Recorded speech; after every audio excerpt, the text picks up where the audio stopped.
7 अक्टूबर 2023 को जब हमास ने इजराइल के ऊपर सबसे बड़ा हमला किया था, उस वक्त वो हिजबुल्लाह ही था जो सबसे पहले हमास का रक्षा कवच बनकर सामने आया था। उस वक्त हिजबुल्लाह ने उत्तरी इजराइल पर ड्रोन, रॉकेट और मिसाइल हमले शुरू किए थे। यहाँ तक कि हिजबुल्लाह के जासूसी ड्रोन इजरायली सैन्य अड्डों की खुफिया जानकारी भी ले उड़े थे।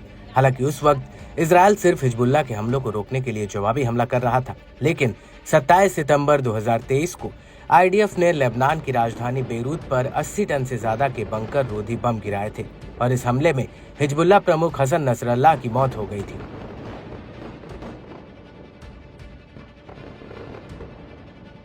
और इसके बाद आईडीएफ ने नसरल्लाह के उत्तराधिकारी सैयद हाशेम सैफुद्दीन को भी ढेर कर दिया था।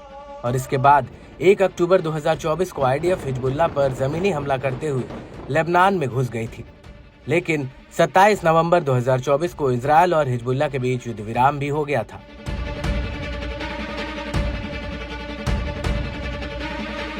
हालांकि युद्ध रुकने के बाद ये नहीं पता चला था कि नसरल्लाह और सैफुद्दीन का अंतिम संस्कार किया गया है या नहीं, लेकिन उस वक्त हिजबुल्लाह ने कहा था कि उसने नसरल्लाह का अंतिम संस्कार कर दिया था। लेकिन अब इस पर हिजबुल्लाह प्रमुख शेख नईम कासिम ने एक बहुत बड़ा ऐलान किया है। दरअसल नईम कासिम का कहना है कि 23 फरवरी 2025 को नसरल्लाह और सैफुद्दीन को खाक के सुपुर्द किया जाएगा।